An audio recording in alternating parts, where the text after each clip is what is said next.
Shalom, salam sejahtera buat kita semua. Sejenak kita akan mendengarkan firman Tuhan, kita berdoa. Bapa di surga, kami bersyukur dan kami berterima kasih kepada Tuhan atas segala cinta kasih Tuhan yang Tuhan karuniakan kepada kami. Hingga pada saat ini kami beroleh kesehatan dan juga kemampuan, serta kami akan melakukan pekerjaan kami. Dan sebelum kami melakukannya, terlebih dahulu kami mau mendengarkan firman Tuhan. Berikanlah kami roh kebijaksanaan, sehingga kami dapat memahami firman Tuhan serta melakukannya dalam kehidupan kami. Di dalam nama Yesus kami berdoa. Amin. Yang menjadi renungan kita di pagi hari ini tertulis di kitab 1 Petrus 4 ayat 13. Demikian firman Tuhan. Sebaliknya bersukacitalah sesuai dengan bagian yang kamu dapat dalam penderitaan Kristus, supaya kamu juga boleh bergembira dan bersukacita pada waktu Ia menyatakan kemuliaannya.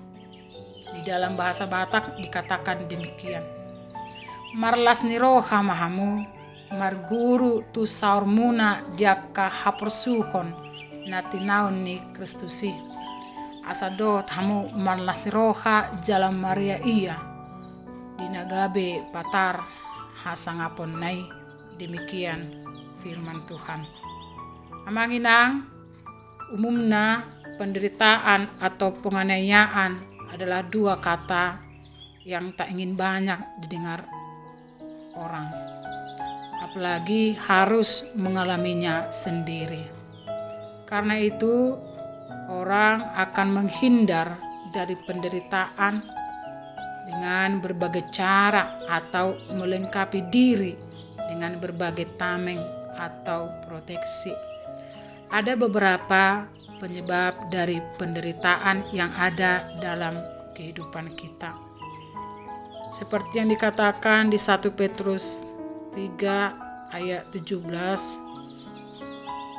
Sebab lebih baik menderita karena berbuat baik jika hal itu dikehendaki Allah, daripada menderita karena berbuat jahat.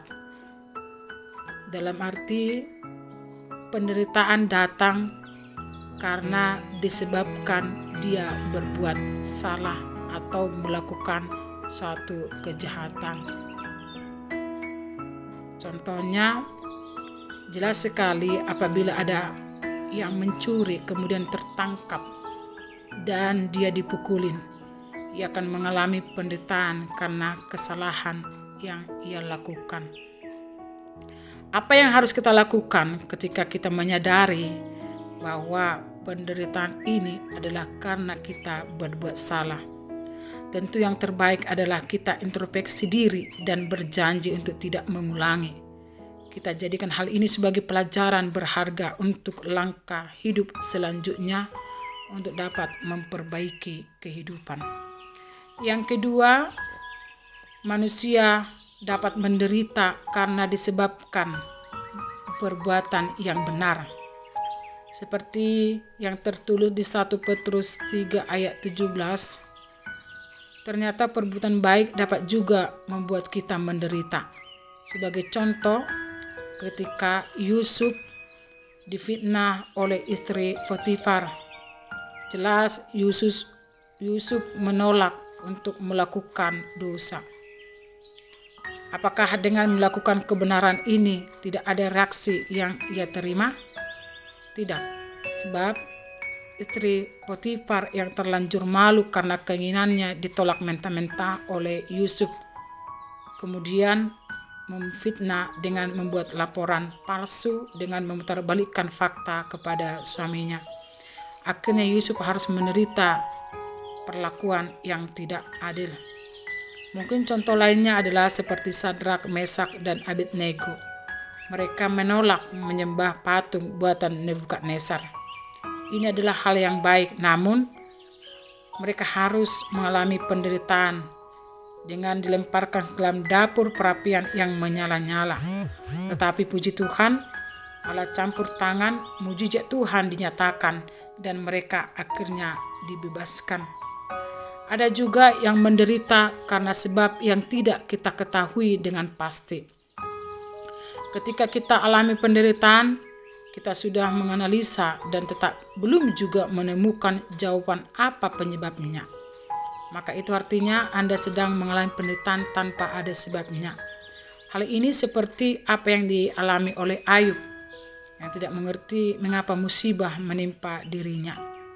Sebenarnya Allah mengizinkan kita mengalami penderitaan sebagai alat bagi Tuhan untuk menjadikan kita lebih dewasa dalam Dia. Bahkan Alkitab berkata bahwa Allah menguji kita dalam dapur api kesengsaraan, seperti yang tercatat dalam Yesaya 48 ayat 10, sesungguhnya aku telah memurnikan engkau, namun bukan seperti perak, tetapi aku telah menguji engkau dalam dapur kesengsaraan.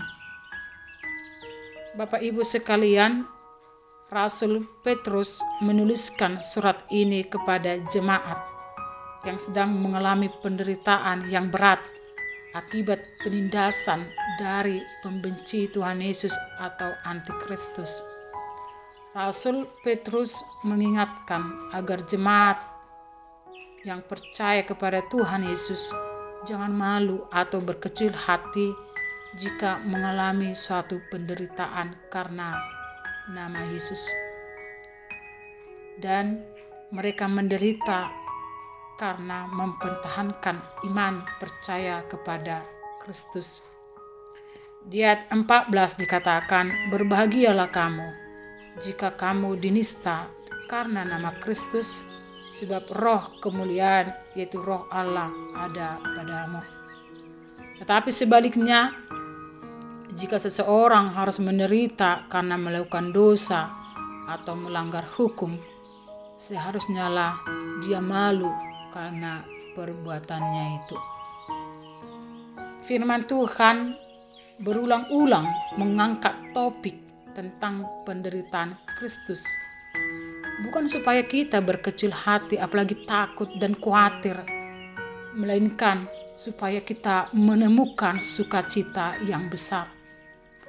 Justru setiap kali kita diizinkan mengalami penderitaan karena nama Kristus, setiap kali daging kita merasa disakiti karena memikul salib Kristus, setiap kali kita mendapat olok-olok dan hinaan karena hidup dalam kekudusan, di saat yang sama itulah justru Tuhan ingin mengingatkan kita akan penderitaan Kristus sekaligus kemuliaan surgawi yang akan kita terima dalam kekekalan.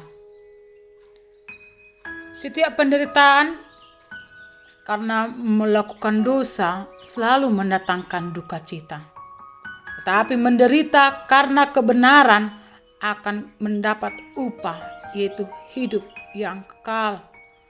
Karena Tuhan Yesus berkata, berbahagialah orang yang dianiaya oleh sebab kebenaran, karena merekalah yang empunya kerajaan sorga. Berbahagialah kamu jika karena aku kamu dicela dan dianiaya, dan kepadamu difitnahkan segala yang jahat. Bersukacita dan bergembiralah karena upahmu besar di sorga. Sebab demikian juga telah dianiaya nabi-nabi sebelum kamu. Itu adalah konsekuensi sebagai pengikut Tuhan Yesus. Dan bila kita tetap setia, maka penderitaan itu akan menjadi kebahagiaan bagi kita. Bapak Ibu sekalian, jangan kita pernah takut untuk menyatakan kuasa dari Tuhan Yesus. Dan biarlah setiap dari penderitaan yang kita alami bukan karena kejahatan yang kita lakukan, tetapi karena iman kita kepada Tuhan Yesus, Sang Pemilik kehidupan ini. Amin. Kita berdoa. Terima kasih Bapa di sorga. Terima kasih buat sapaan firman Tuhan. Kami akan kuat di dalam iman untuk dapat melanjutkan segala perbuatan yang baik. Di dalam penderitaan kami, Kami tahu Engkau akan menguatkan dan turut serta menanggungnya. Berkatilah kami Tuhan. Di dalam nama Yesus kami berdoa. Amin.